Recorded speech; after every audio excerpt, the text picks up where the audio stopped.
Y como les decía antes de irnos a la pausa, ya algunas empresas están haciendo mediciones o encuestas precisamente sobre las preferencias electorales con miras a estas elecciones presidenciales de 2025.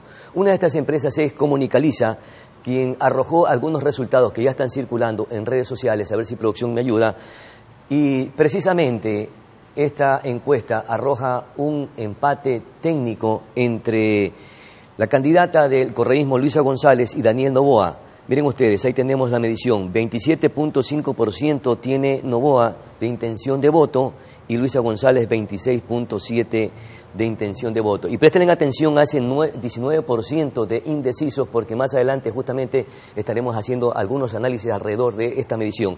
Y para tal efecto ya nos acompaña nuestro invitado Santiago Pérez. Él es consultor político y también director de Clima Social, a quien le formulamos la primera interrogante. Santiago, buenos días, bienvenido. ¿Esta intención del voto o esta medición que acabamos de mostrar, cree que es el reflejo de la expresión ciudadana de los ecuatorianos? Bienvenido. Gracias, buenos días. Tengo dos observaciones más bien metodológicas con respecto a la encuesta a la que se ha hecho referencia.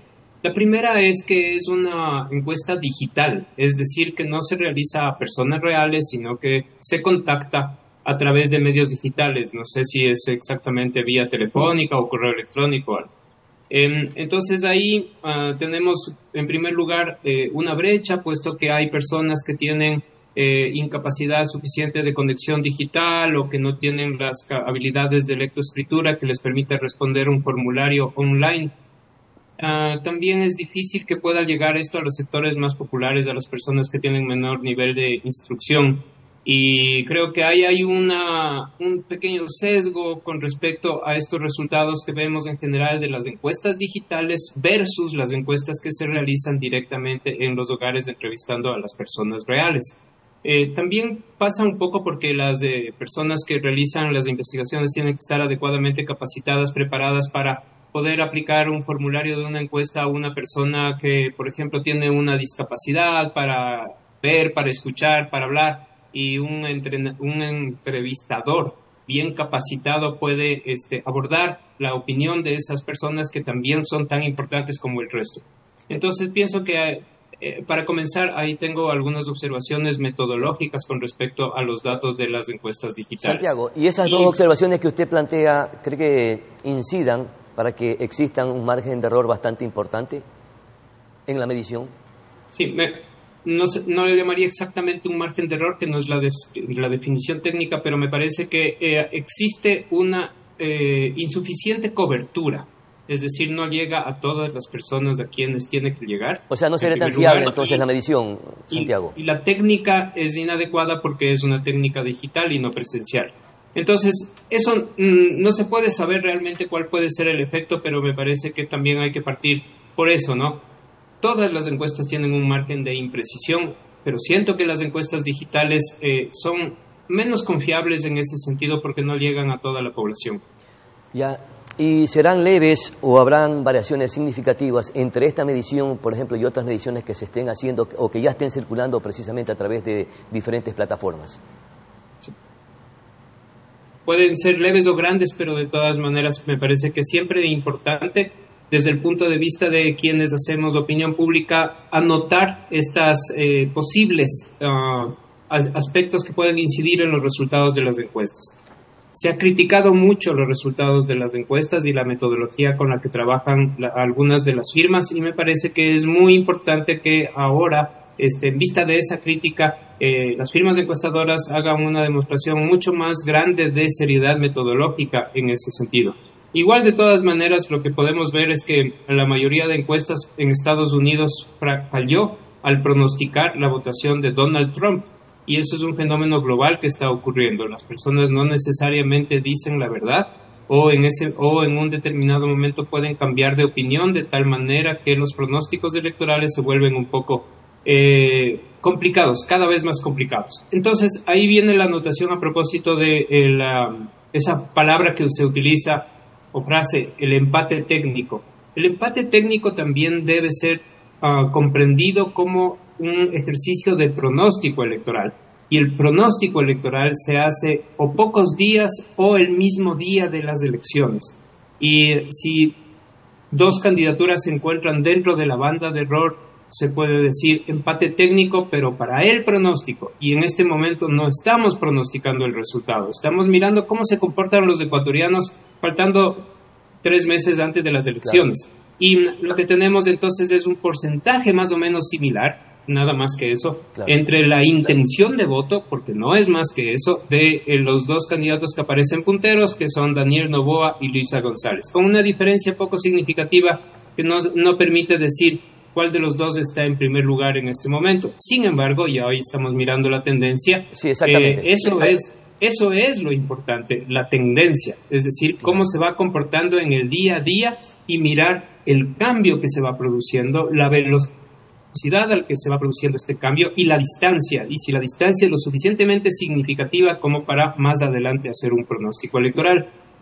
La intención de voto para el presidente Daniel Noboa ha venido cayendo, y eso es común en todos los estudios que se han realizado. La intención de voto por Luisa González se ha mantenido. Entonces, si vemos que si el uno se mantiene, el otro baja, entonces ese es un movimiento que ha hecho que en este momento aparezcan que ambos candidatos tienen una intención de voto similar. A ver, Santiago, ahora analicemos qué pasó con ese porcentaje de votación o de intención de voto que tenía inicialmente Daniel Noboa. Tenía 33 puntos y cayó a 27. ¿Se esperaba que esta crisis lo golpeara más o no? Pienso que todavía no vemos todo el efecto, todo el impacto de la crisis que se ha provocado por los cortes de luz sobre la economía y sobre la economía en general del país, ¿no es cierto? Y sobre la economía de los hogares. Todavía no vemos. Porque esta medición no reflejaría ese aspecto, esa arista. Me parece que todavía no vemos todo ese impacto. La población está pasando por muy duros momentos y lo que suele ocurrir en los distintos momentos de configuración de la opinión pública es que en un principio se va como una cierta incertidumbre. Si es que un candidato está perdiendo votos, no es que automáticamente otro candidato va a ganar esos votos, sino que las personas que dejan de creer en un candidato en un primer momento va a decir, tal vez ya no estoy tan seguro y podría ser que paso de haber tenido una decisión a una indecisión. Y también me parece que es lo que pasa, lo mismo ocurre con la descalificación de la candidatura de Jan Topic, que estaba en un rango aproximadamente del 10%. Ese 10% de personas se van a sentir inconformes, molestas, han perdido un poco la expectativa o la esperanza de votar por un candidato en el que ellos creyeron. Y en un principio eso va a ocasionar un incremento de la indecisión y después, dependiendo de lo que hagan las candidaturas, esa votación puede irse a uno u otro lado, no es automático. A propósito de lo que usted menciona, Santiago, la candidata Luisa González tuvo un leve repunte de 7 puntos, estaba en 20 y subió a 27. ¿De dónde provienen estos votos? En que es una candidatura que representa claramente una opción política en el país y en este marco de gran desinstitucionalización y de pérdida de desafección de la política, de pérdida de credibilidad, hay una sola organización, que es la Revolución Ciudadana, que tiene una consistencia, una solidez en términos de presencia política, territorial y de presencia también mediática de sus principales líderes y representantes. Entonces, me parece que es como normal que exista un voto duro y un voto blando, llamémoslo así, de personas que están inclinadas a votar por un candidato y que dependiendo de las circunstancias se inclinan un poco más o un poco menos a votar por un determinado candidato. Entonces, lo que se ha producido es probablemente esta movilización de los votos blandos de la Revolución Ciudadana, en el que en este momento vemos una candidatura que se va consolidando, ¿no es cierto?, que es la de Luisa González, pero que al mismo tiempo tiene un techo grande, puesto que cuando hacemos investigación cualitativa, Luisa González no tiene muchos atributos personales. Cuando nosotros le presentamos, por ejemplo, en una investigación cualitativa a las personas la foto de Luisa González, no saben encontrar muchas cualidades y atributos de ella, pero la asocian fuertemente con el liderazgo de Rafael Correa. Eso es bueno, pero también es su limitación en términos de construcción de su propia imagen y de su liderazgo. Y al grupo feminista también no le gustará mucho ese argumento. Veamos la siguiente lámina para ver precisamente la crisis de los apagones. Miren ustedes, un 44% cree que esta crisis energética es por la sequía histórica, de acuerdo a esta medición, y casi un 28% responsabiliza a los gobiernos anteriores. ¿Este será acaso el argumento, Santiago, para que no haya caído estrepitosamente el candidato presidente? O sea, ¿justifican que la responsabilidad de esta crisis no recae todo el peso en este gobierno? Y me parece que es un poco un consuelo esa pregunta que se ha formulado de esa manera, ¿no? Porque también es muy importante cómo, yo que soy encuestador puedo decir, la manera en cómo uno formula las preguntas puede incidir decisivamente en el resultado. Tal vez lo que estaría faltando es una pregunta que se dice dicotómica. ¿Usted considera que el gobierno de Daniel Noboa está enfrentando bien o mal la crisis energética? Y tal vez ahí podríamos tener una verdadera lectura, porque en realidad estamos preguntando a propósito entre las causas y el desempeño, y me parece que no está bien formulada la pregunta en ese sentido. Ya, perfecto, si tenemos esa lámina y si está en la medición. Veamos la siguiente lámina, por favor, producción, en el que se dice que un 23% cree que las medidas adoptadas ante la crisis son las correctas, aunque es muy poco tiempo para resolverla. Estos son los unos argumentos, 23%, y casi un 28% dice que son correctas, pero son insuficientes. ¿Lo siguen justificando, Santiago? Sí. Partiría de una lectura en el siguiente sentido. Si miramos los dos extremos, quienes piensan que son buenas medidas y los que piensan que son completamente incorrectas, los que piensan que son completamente incorrectas son casi, le superan en una proporción de 2-1 a los que piensan que son completamente correctas.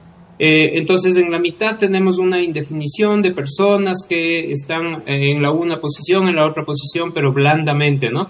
Entonces, me parece que hay también esto es el reflejo de un momento, del momento en el que fue levantada la encuesta, y por eso digo yo, siento que todavía los impactos de la crisis energética en términos de los verdaderos impactos en términos de economía del país, de la situación económica de las familias, y finalmente en la lectura de la opinión pública que se haga de la calidad del desempeño del gobierno frente a esto, todavía están construyéndose, porque estamos en la mitad de los apagones y todavía nos falta tener un balance como ecuatorianos de qué es lo que ha pasado con nuestras vidas y el impacto y la responsabilidad que puede tener el gobierno. Ya. ¿Y cuánto pueden variar estos resultados, aun cuando estamos casi a 3 meses de las elecciones presidenciales? ¿Y de qué dependerá esta variación de los resultados de esta medición que estamos un poco analizando, Santiago? Sí, volvería un poco al gráfico de la tendencia. Lo que vemos es que tenemos a una candidata que se encuentra en una primera posición. Pongamos la tendencia, la lámina 2, por favor, producción, para revisarla. Sí, adelante, Santiago. Con suficiente fuerza y consistencia que permite casi asegurar en este momento que es una seria candidata para participar o llegar a la segunda vuelta. En este momento también aparece como un serio candidato a participar en la segunda vuelta el actual presidente Daniel Noboa, pero lo importante es la tendencia, y eso es lo que nos lleva a pensar que todavía el escenario puede cambiar de una manera muy importante. Como dije, la salida de Jan Topic de la papeleta electoral les ocasiona a algunas personas una especie de indefinición, indecisión y molestia y malestar, ¿no es cierto? Porque no querían que su candidato sea descalificado. Entonces, vamos a ver qué va a pasar en los próximos días. Hay también en la intención de voto de prácticamente todas las firmas que realizan estudios, dependiendo de cómo se aplica la metodología, pero estamos hablando de aproximadamente un 30% de personas que al ser preguntadas no escogen a ningún candidato. 3 de cada 10. Y ese 30% puede ser determinante, porque si estamos hablando de que los dos primeros candidatos están empatados en una banda de aproximadamente un 26, 27, 28%, porque más o menos eso es lo que se puede hablar, no en términos precisos ni con decimales, pero están más o menos empatados por esa banda. Ese 30% que todavía no ha tomado una decisión puede ser absolutamente significativo, puede darle la victoria a uno de los dos punteros, puede hacer que un tercer candidato pueda alcanzarles y disputar una segunda vuelta, y eso está por verse. Sin embargo, también la papeleta es bastante grande y tenemos a 14 candidatos luego de los dos principales, o 13 en este punto, o 14 también por el reemplazo de Topic, que van a tener que pelear en este pelotón muy compactito de los que están por abajo, ¿no? Y probablemente quien sepa hacer un poquito mejor las cosas, quien sepa destacarse de ese pelotón, podría ser que veamos en las últimas semanas, y eso ha sido un patrón común que ha sido el comportamiento electoral ecuatoriano, en las últimas semanas el despegue de un candidato que represente una tercera posición, y a la vista de una polarización muy grande, y que probablemente esa polarización también desemboca en un gran enfrentamiento entre las candidaturas presidenciales, y eso podría intoxicar un poco el escenario, ocasionando que las personas que no están ni con el uno ni con el otro busquen una tercera opción. Claro. Son solamente posibilidades porque todavía no lo podemos Definitivamente ver. El panorama electoral está sumamente polarizado y probablemente ese pelotón que está rezagado pocas probabilidades tengan para lograr subir de la posición en la que se encuentre para ir a lugares estelares o probablemente a una segunda vuelta. Y lo que usted mencionaba, ese 30%, Santiago, que está todavía en indecisión, está un 19% precisamente que están en los indecisos, y casi un 11% se inclina por el voto nulo o el voto blanco. Precisamente, ¿quiénes pudieran captar estos votos, sobre todo de los indecisos, de ese 19%? No se pueden decir a priori. En realidad, pienso que la mayoría de las candidaturas pequeñas, digamos, ¿no?, los que se encuentran en la parte de abajo de la intención de voto, perdieron unos días valiosos luego de la salida de Jan Topic para tratar de conseguir esa votación que quedó disponible. En general, yo evalúo con muy poca calidad el desempeño. Ahí tenemos la lámina de la valoración de Topic, de la tendencia de Topic, por si acaso, en pantalla, Santiago. Así es. Sí, y vemos que es más positiva que negativa. Pero tiene un 5.5% de aprobación. Sumamos el siguiente, que también tiene que ver con la aprobación, ¿no es cierto? Que es como lo llaman ellos, muy bien y bien, si sumamos 37%. Mal y muy mal tenemos 23%. Sin embargo, también tenemos un 48-49%, casi la mitad de los entrevistados que no pueden expresar una opinión ni favorable ni desfavorable. Me llama un poco la atención porque probablemente yo pensaría que que el conocimiento de Topic era bastante más alto, y probablemente hay algunas personas que no quisieron opinar, o que probablemente las personas que fueron entrevistadas pertenecen a un segmento de la población que no quieren expresar una opinión de este candidato. Y me parece que ocurre lo mismo, y se comprueba cuando vemos la siguiente, que es la de Luisa González, que también aparece con un desconocimiento bastante alto y poco inusual a estas alturas de una candidata que haya llegado a la segunda vuelta presidencial recién hace un año, que sea tan poco conocida. Me parece tal vez algún problema de calidad de la recolección de la información. Claro. Ahí tenemos también ya la tendencia o la evolución, la dinámica de Luisa González, que tiene un poco más de un 11% de aceptación. Es decir, sí, que ahorita, hasta este momento, lo que podemos evidenciar, Santiago, es que Luisa González, de todas estas crisis, es la que está mayormente captando o aprovechando esta coyuntura. Tiene la fortaleza de mantenerse con solidez, digamos, ¿no es cierto? O sea, no siento que haya un cambio a su favor, pero su sola solidez le permite mantenerse en una intención de voto que es lo suficientemente grande, lo suficientemente fuerte como para considerar que es muy posiblemente una candidata que va a participar en la segunda vuelta.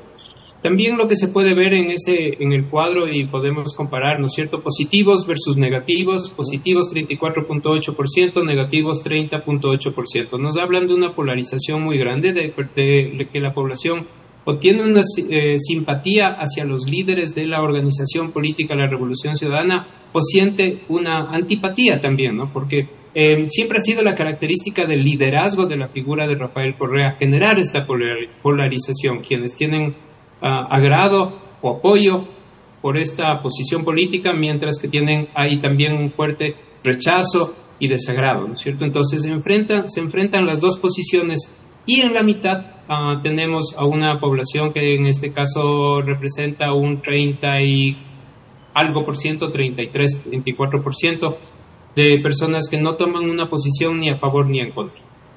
Santiago, finalmente, así como está la tendencia o la preferencia electoral de acuerdo a esta medición, es casi seguro que tengamos en una segunda vuelta a Luisa González y Daniel Noboa. Eso sería incambiable. Puede cambiar totalmente, pueden ocurrir muchas cosas, porque ya hemos visto en la historia política reciente del Ecuador, no existen posiciones políticas tan firmes que permitan asegurar, faltando tanto tiempo para la elección, un posible resultado. Más bien lo que creo yo es que es muy importante decir que el contexto político, el escenario político ecuatoriano actual, se caracteriza por su fragilidad y su movilidad, y que es posible que se produzcan cambios dependiendo de los acontecimientos que se vienen en la campaña electoral de aquí hasta el día de las elecciones, domingo 9 de febrero. Perfecto, mi querido Santiago Pérez, muchísimas gracias por conversar con Noticias Oromar, muy amable, muy gentil. Muchas gracias, buenos días. Buenos días, vamos a nuestra siguiente pausa publicitaria y regresamos para seguirles contando más información, más noticias.